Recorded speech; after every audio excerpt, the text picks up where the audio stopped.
Hello, Stephen Key here, and thank you for watching. Today I want to talk about licensing deals that maybe go in a different direction. In fact, there's a few licensing deals that maybe shouldn't happen. And I want to talk about some of the things that can go wrong, because this is reality here. Not everything's going to be perfect here. So first of all, I want to give you one of my own experiences. Back in early, I think it was 2000, I came up with this great packaging innovation. James, show it up here on the screen. I called it Ice and Go. You see, I was watching someone struggle in the parking lot of a grocery store in Oakdale, California, when it was 100 degrees outside. And he was trying to take his beer out of a 6-pack or 12-pack cardboard container and put it in his cold box, but there wasn't enough room. So I could see that he was struggling with this. So I came up with this idea: why not build a package, a cardboard package that would hold water? That ice, you could put ice in it, the ice would melt, but it would still hold water. Simple idea. The corners would be a gusset design. They do the same type of design in the frozen fish industry, so it doesn't leak everywhere when they're shipping fish around. Simple idea. I called it Ice and Go. And I made a mistake. I did great graphics. James already showed it to you. And I sent it to a contract manufacturer that produced products for some of the big beer companies.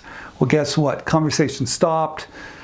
Things kind of just went a little weird. I didn't hear back from them. So fast forward, sure enough, I'm in Texas at a convenience store, and there's a big poster on the wall and it says Ice and Go from blank, blank, blank. And there's my product. I'm like, what happened here? So of course I went and I bought the package and I put it up in my office. And I remember I used to tell the story, and people were like, well, why do you have this package of a licensing deal or a situation where it went wrong? Well, I said, it's there to remind me that not all these deals go right. Number one, I should have filed intellectual property. I didn't file it because, I don't know, maybe I got a little lazy, or maybe I didn't think there was any, but I didn't file it. Number two, I should have gone after the end user, right? The big beer company, not the contract packager. All right. So those two things went wrong. Do I regret it? No, whatever. It's just experience, right? So that's one licensing deal that went a little haywire. But anyway, some of them do. I had another one called Twist and Go. James, go ahead, put that 6-pack up there. You can see it. It was a Disney project using my spin label with Cars, the movie Cars. And they loved it. Disney felt, since they tell stories, my label tells stories, that it was a perfect fit. So they had licensed their brand to a beverage company. And sure enough, we started working on this project. I worked on it too. We all did. We spent a lot of time and money. We even put a machine in this facility. We did everything, and the packaging was spectacular. It worked. Sure enough, bad timing. 2008, it came out, and we didn't sell very many. So what did I learn from that? Well, I learned that things go wrong. I mean, some licensing deals aren't meant to be, and that was one of them. Painful experience, not only for me, but for Disney, but also for that company. But that's life. Okay, but I want to talk about a few other things that can go wrong, just so you're kind of thinking about them. Not that you should dwell on them, but stuff happens. All right. If you have an idea and you're on some big national TV show and they love it, and let's say you're on Oprah or whatever, and you're showing your idea, but it's a prototype, but maybe you aren't in production yet, right? You don't have it in store shelves, and you haven't maybe licensed it to a company yet. You're too early, but you've got national exposure. What do you do with that? There's not a thing to do, because guess what? You're not going to be able to repeat that rush. You're not going to repeat that buzz. Those companies aren't going to have you back on when you're ready to be in stores. So you miss that opportunity. So just be prepared. The one thing I like about crowdfunding is that you never miss that opportunity, because even though you might have a prototype, you're still collecting revenue. So you need to be able to leverage the buzz. And if you don't, it can hurt you.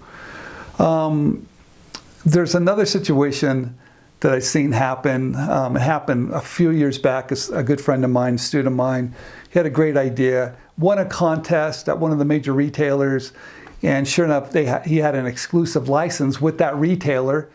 And I don't want to name the retailer. I don't even name the product, to tell you the truth, because guess what? It didn't go well. Two things. It had limited distribution. Whenever you're in a relationship with one retailer that you've given them an exclusive, you can count the number of stores. And in this case, it wasn't that. It was a lot of stores, but it wasn't like tens of thousands of stores, like if you had your product in all these retailers. It was just one. So what's going to happen? The royalty rates are going to be a little bit smaller. And sure enough, he wasn't happy. He ended up getting it back, but it took a long time. And he ended up having to start his own company to bring it to market. That's a whole nother story. Okay. I also want to talk about licensing your idea to a company, and for some reason they don't hit the minimum guarantees. You give them a year because you need to give them a long runway, and you're expecting that first royalty check to come in, but they get back to you and says, look, I'm sorry, but we didn't meet our minimum guarantees, and we weren't ready. We got busy with somebody else's project. Oh, geez. So what do? Two choices: walk away, which sometimes you do. And when one door closes, another one opens. That's even better. I've seen that happen a lot of times. Or you give them more time, and maybe you renegotiate the terms a little bit more in your favor. But what can you do? The lesson that you can learn from this: sometimes stay close to the project. Get to know the marketing, get to know the manufacturing team. Ask them if you can be helpful. See if they're missing these milestones. See if they miss your product. Let's say your product's being developed, but they missed a trade show date. All these things along the way will give you a good hint if they're going to hit their dates or not, because you don't want to be surprised. Because if they're not going to hit it, you can start preparing for that day. The other thing I want to mention too is that some licensing deals are not good deals. You get them, you look at them, and it doesn't matter how hard we at InventRight try to cut this deal behind the scenes, it's just not a good deal. And I've seen that happen, not very often, but it does happen. And you kind of walk away and say, oh, okay. But sometimes it works to your advantage. You get a better deal with another company. I've seen that happen. But also, in one situation, maybe you're already manufacturing the product and it's selling okay, and it's selling so well, you want to license it. But for some reason, it's just not the timing. The minimum guarantees maybe aren't right, or the royalty rate's not correct. So you take it back and you keep on working on it. And maybe that's what you should do, right? So that's okay, because you can always go back later and try to license it again. And once you start to do even better in the marketplace. So here's the thing that I'm talking about here. All licensing deals are not going to be perfect. There's going to be a lot of twists and turns along the way. And some deals are just not meant to be. And that's just reality. So thank you for watching. Stephen Key here. Subscribe down below. Tell your friends. And keep inventing. Keep working hard. And get off the couch and get something done. All right. Thank you. Hi, this is Stephen Key.